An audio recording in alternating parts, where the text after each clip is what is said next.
Greetings sailors and welcome back to World of Warships, and I decided today that I'm going to play a ship that, well, it's not new exactly but kind of relevant in that it is a British battle cruiser. Now we do have the Renown at tier 6 on the tech tree, at least I think it's the Renown. But the only one I've unlocked so far with the event is the Queen Mary. I'm like 10 tokens away from getting the Tiger, but I'm not grinding this especially hard. They're doing one of these team events where I haven't even rejoined it, where you do certain amounts of whatever. And in the past, I've at least just gotten as far as getting all 3 commanders, and I haven't even gotten one of the commanders in this. So. Yeah, I'm not pushing for it particularly hard, but if you do have the time and inclination to play, you get some free commanders out of it. You get to jump a little bit ahead on the tech tree, I suppose, saves you some grinding time. But I went over this last time. I still think the whole way they do it with spend upwards of £100 to unlock everything and then buy the tier 10 is just kind of not really defensible. But we're not really here to bang on about that again. I am here to see what kind of fuzzy matchmaking I get, although it shouldn't be too bad. I'm recording this in the afternoon, so hopefully it's not going to just repeatedly dump me into tier 8 games, but I guess we'll see. So we have a mostly tier 6. Oh, actually, no, it's about half and half, tier 6, tier 7. Yeah, that's not too bad.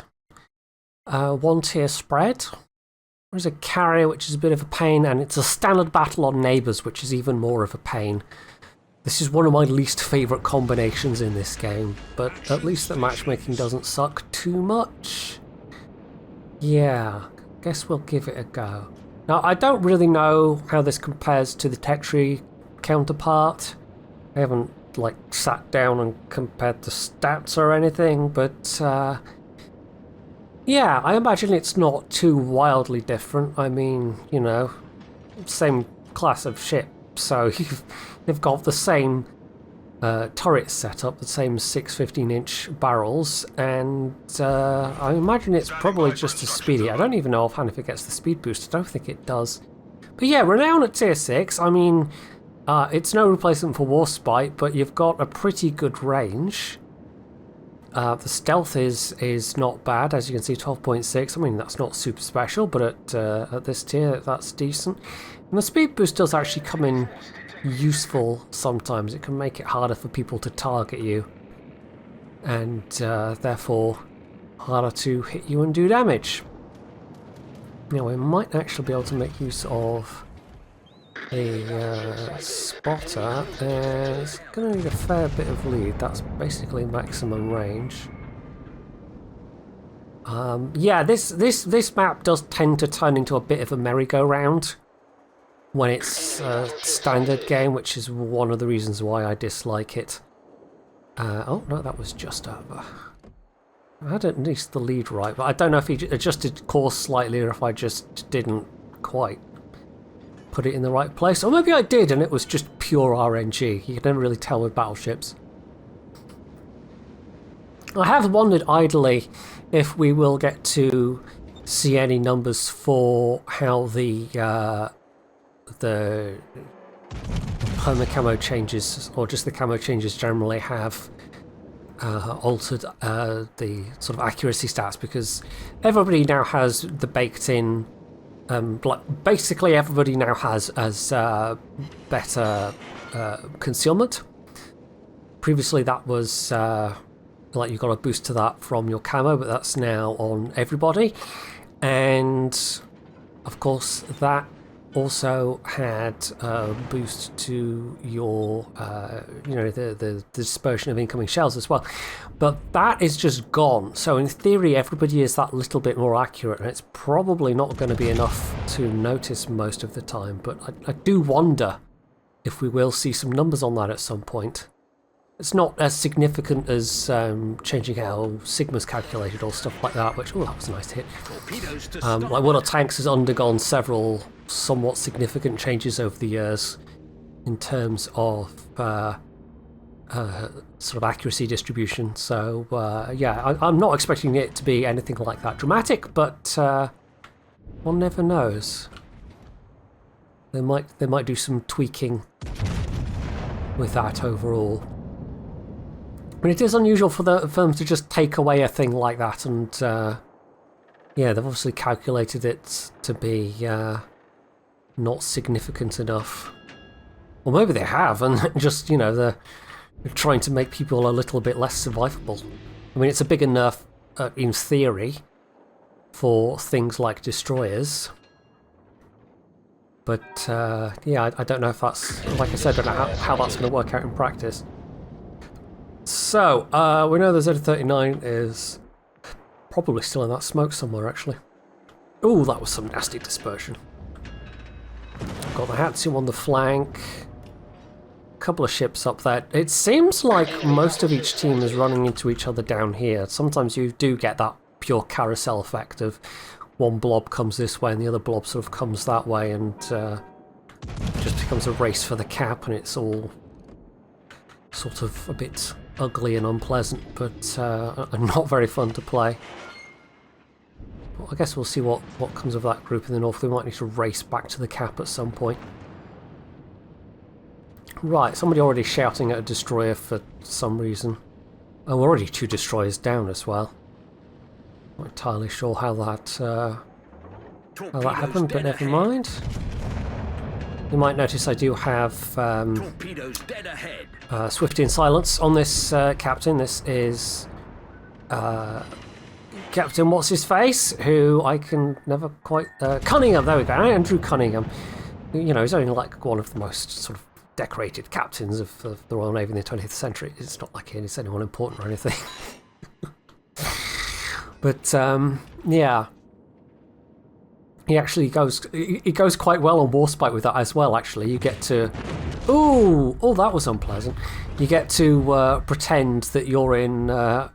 you know, if the Queen Elizabeth had gotten their small boiler tube, you know, hypothetical refit, or... was it even a refit? Was it just a alternative design? No, I think it was a refit.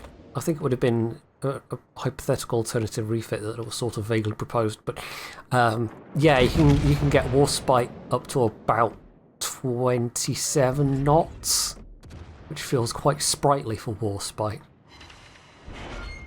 Right, we've had some decent RNG so far, but also some less than stellar RNG, and it's particularly noticed when you only have 6 barrels.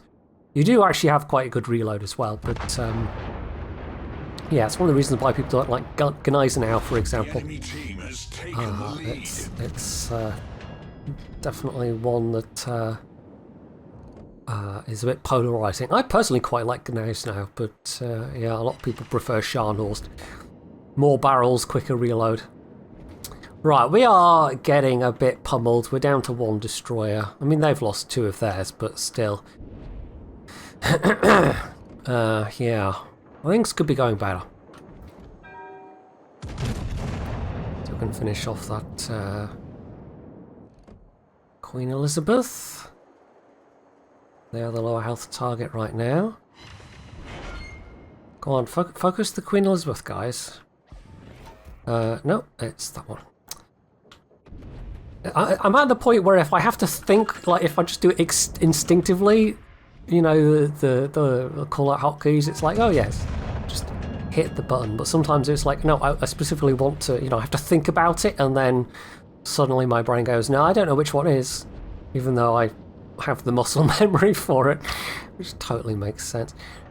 Right, I'm gonna have to go back to the cap soon, but we do need to take care of this Mackensen. There's also a Gneisenau around the place, so that's good. He's starting to turn, yes. Yeah, this map just sucks so much when it's a standard game. The fact that there's carriers in play as well is not so fun. It is not so fun. don't think this Mackinson should last too much longer, though. I do wonder where this Z-39 has gotten to. Like, there was a wall of torps coming towards there, so I wonder if they are there, perhaps?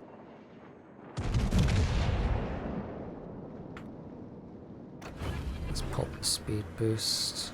Engine boost activated. There's the Geyser now. Completely missed, but yeah, we need to start heading back towards the cap.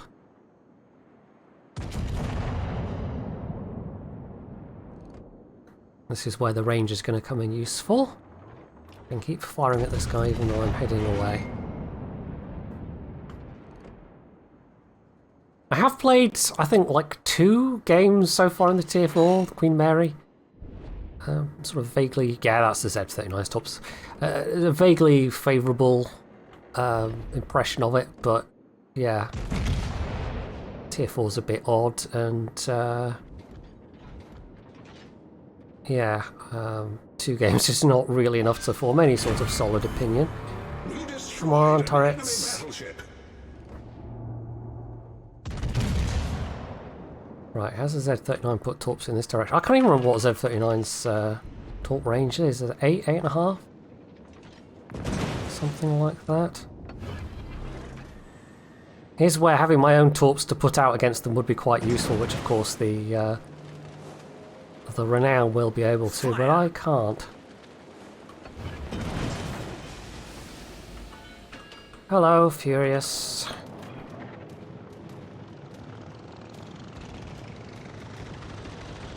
Alright, this is going to be annoying. Furious only drops 2 per strike, fortunately. And I managed to eat back. It's not like we have amazing AA, sadly. Even being next to the Straws, which is, you know, Tier 7, still gets to make another drop. So that's fun. And I ate both of those as well. Oh well, I don't suppose I'm going to come out of this alive. Fire.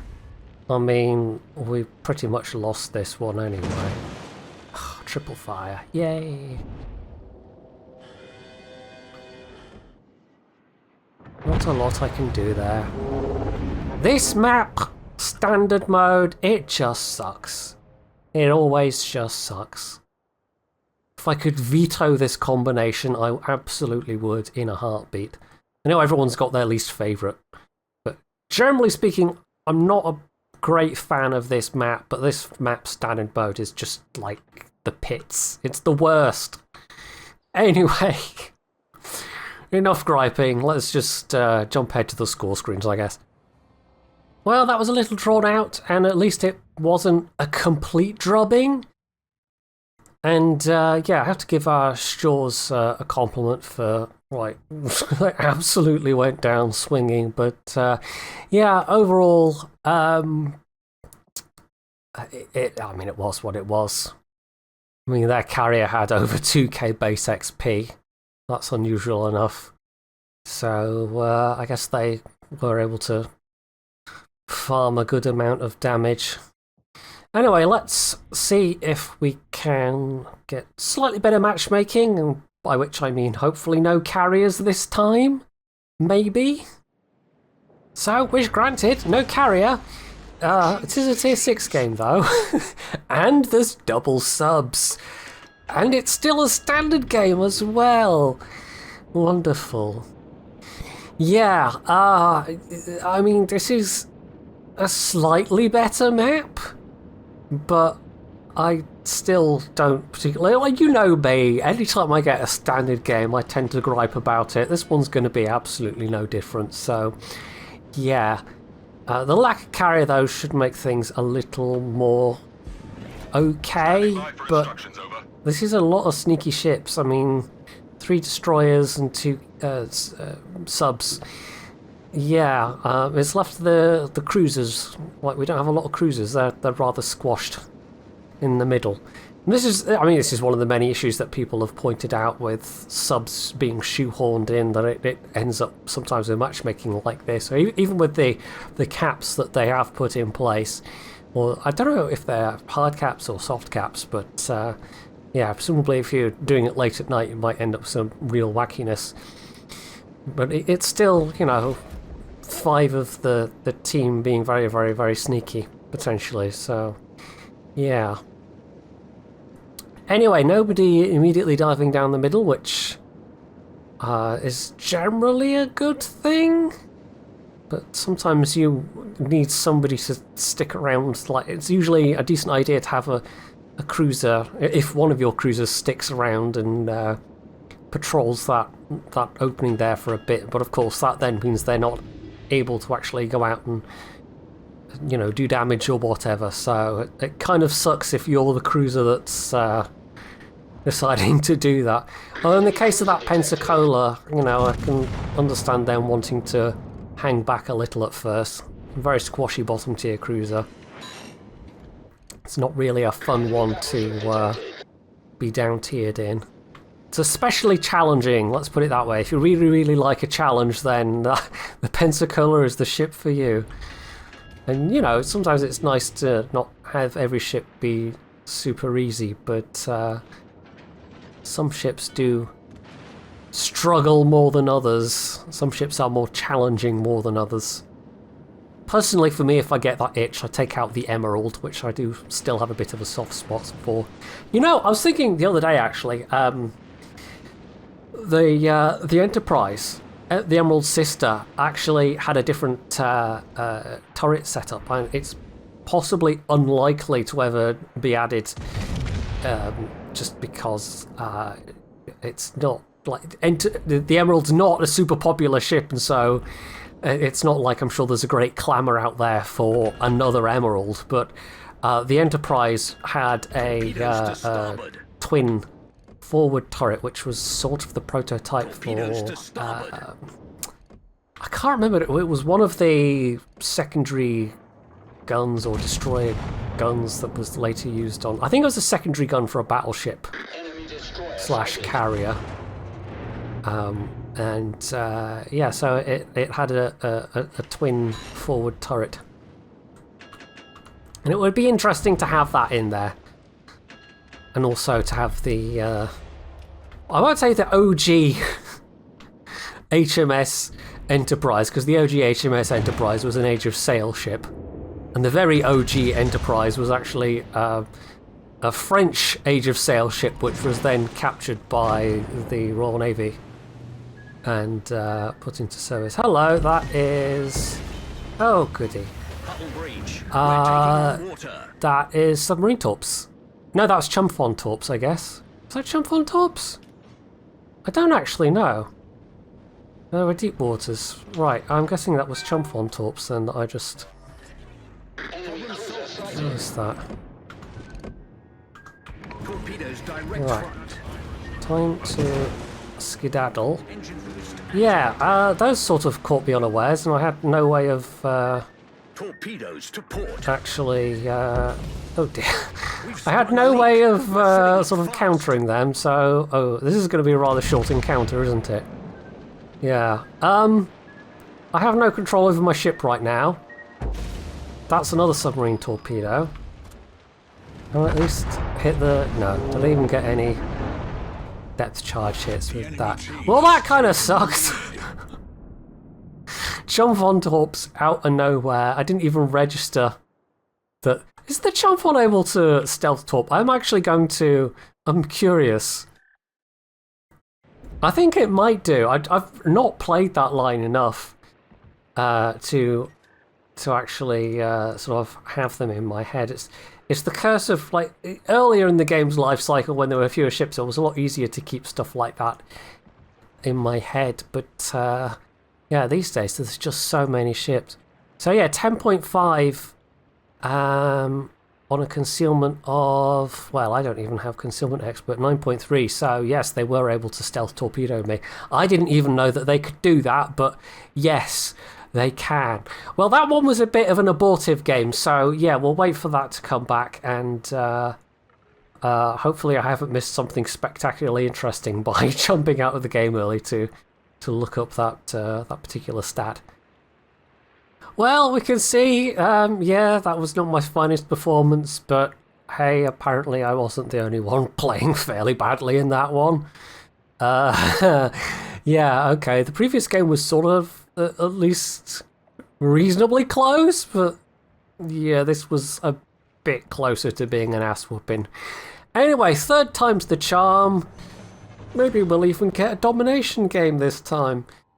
That would be the holy trifecta, really. Domination game, no subs, no CV. We might even be able to have some fun.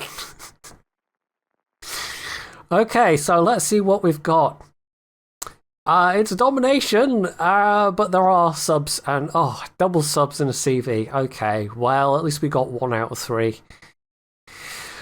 Okay, and weird matchmaking on top of it. Technically a tier 8 game. But the only tier 8s are submarine and destroyer on each side. Okay, that's a bit weird. That's a little bit weird. Let's not eat random torpedoes out of nowhere this time. And I guess we'll head over towards A.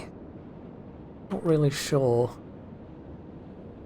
I think the subs are going to be the least fun thing. I mean, if the carrier decides to start exclusively focusing me, then I reserve the right to change my answer. But yeah, double subs are usually not particularly fun.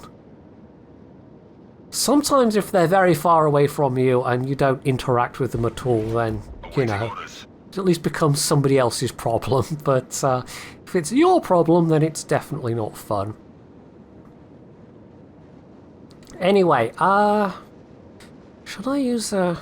No, it's probably not worth using the speed boost. I mean, with the Swift in Silence, we can get to... Can we get to 34 knots?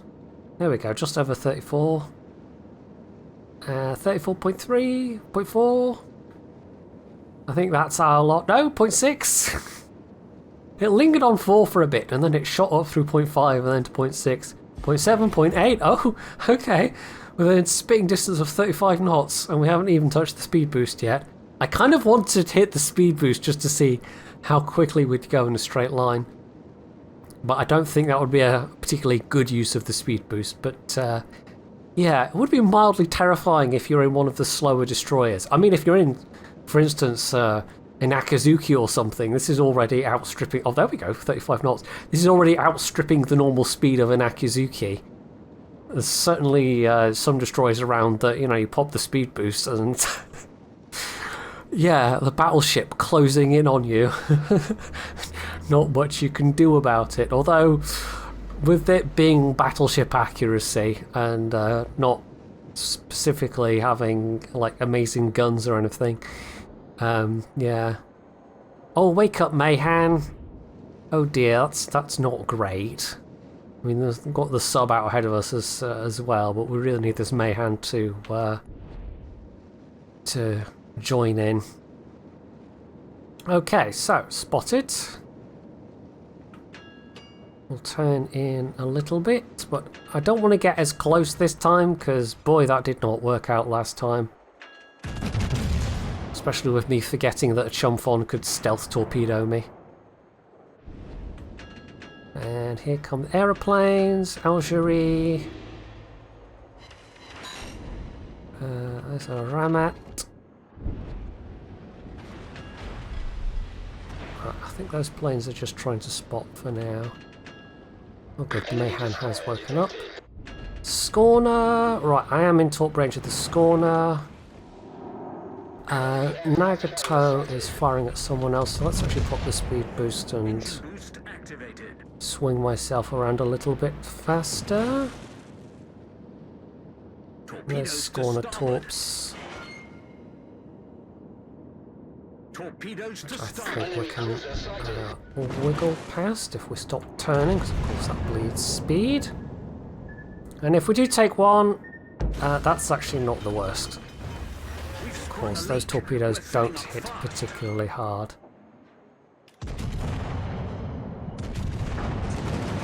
Right, there's the Ramat.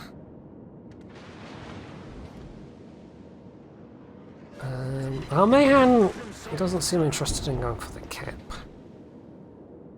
I mean, they're not that stealthy, but they're not even really in a position to put torpedoes across to that smoke. This might be a sign to either bail from the cap or, I don't know, stick around but be a bit further back. Where are you going, Mayhan? I'm really not sure. And you're submerged, so you're not spotting right now. Right, not sure he's gone over that way. Neither of these other battleships are being particularly pushy, but given that our Mayhan is... Yeah, our Mayhan's going to the B cap, so our only screening here is the destroyer who can't actually spot when they're submerged. So I think we might pull towards the middle. Let's use some of that mobility. Decent hit. Nagato isn't the best armoured target. I did actually consider doing...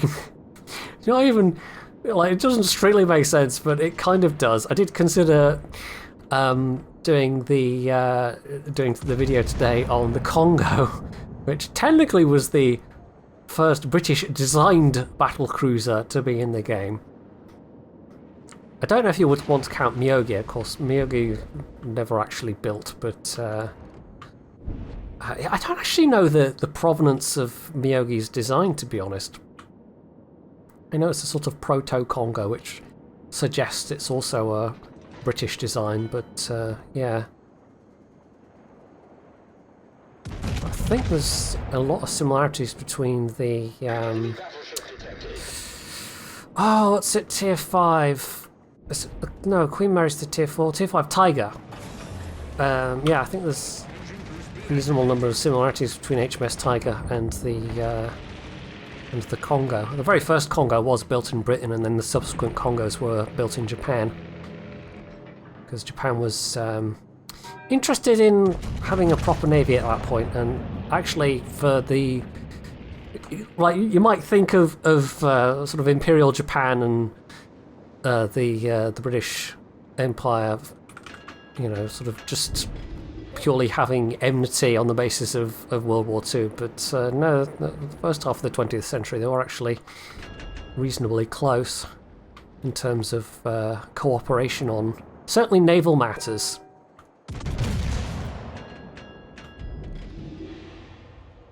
Right, did the Mayhan got sunk already? Yeah, so much for the Mayhan. Okay. Woke up late, sailed over to another cap entirely, and then sank before they even got to it, so... 10 out of 10 destroyer right there. Yeah. Right, let's see if we can hit this Algerie. Spotted an enemy submarine.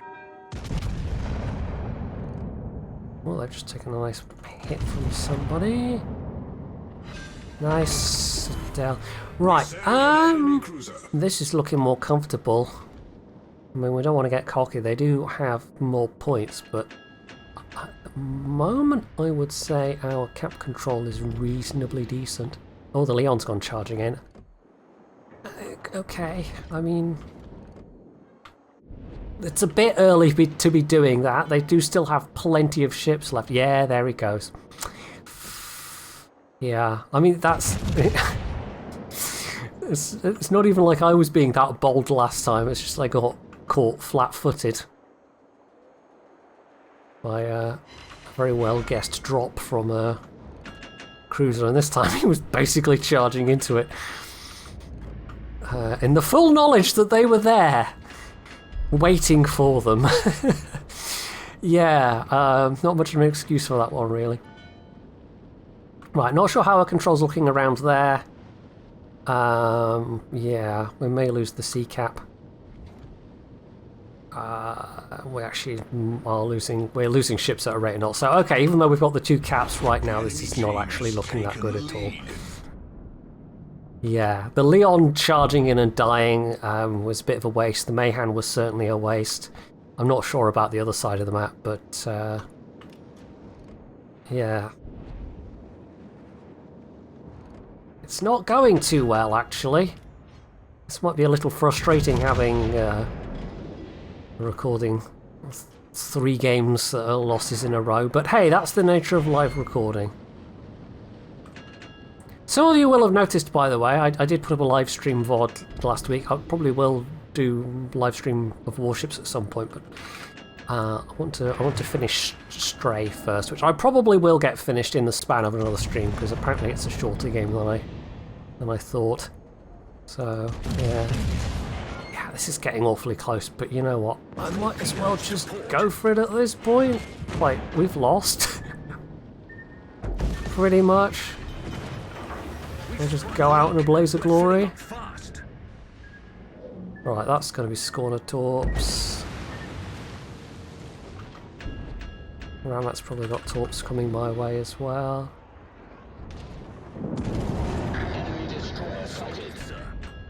Oh, hello, Scorner. Here's where having a slightly better reload might be nice. Right, I could always try going for the ram. Oh, I'm probably not going to get to go for the ram. It's reloaded already. They do reload quick. Yeah, I was trying to get a bit more damage out of that one, but there's no way we're bouncing back from... Like, even if I hadn't died, there's no way we're bouncing back from this. And to be honest, you know, it's like with that last game, you get a double sub game. I mind sinking a lot less because it means I get to go back to port a lot sooner. So, to be honest, I'm really not that bothered. I'm more disappointed that we've had 3 losses in a row, but like I said, that's the nature of recording live. Sometimes you just do get, you know, an hour of losses. And it's just the way it goes, sadly. Sometimes you get an hour of wins. But it's the nature of human brains that you tend to register the hour of losses more than the hour of wins, really. Anyway, yeah, this one is an inevitability.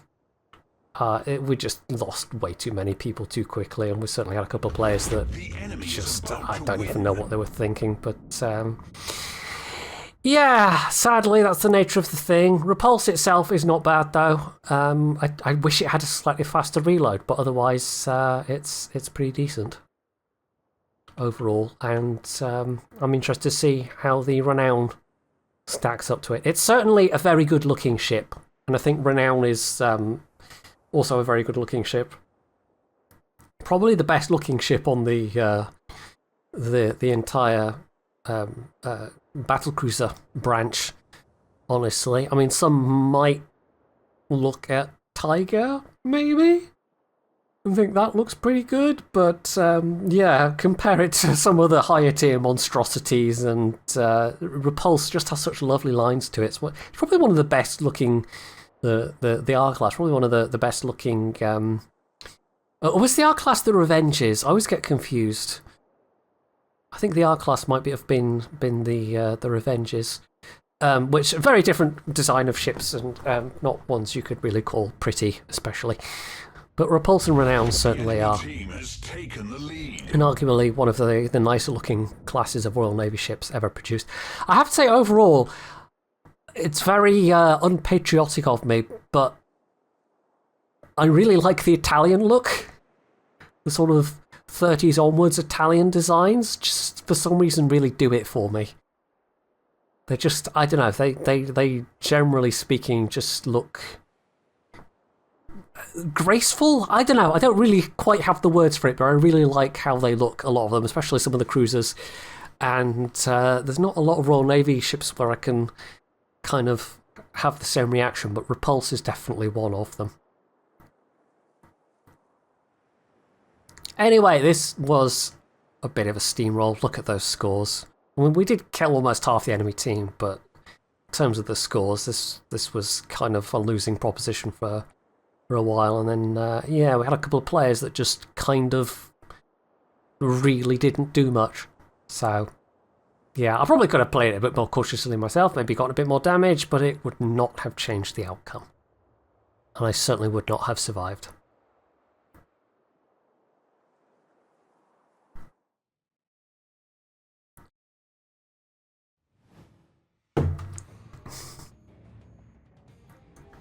So there it is, 60k. I've probably had better games in terms of score, but yeah.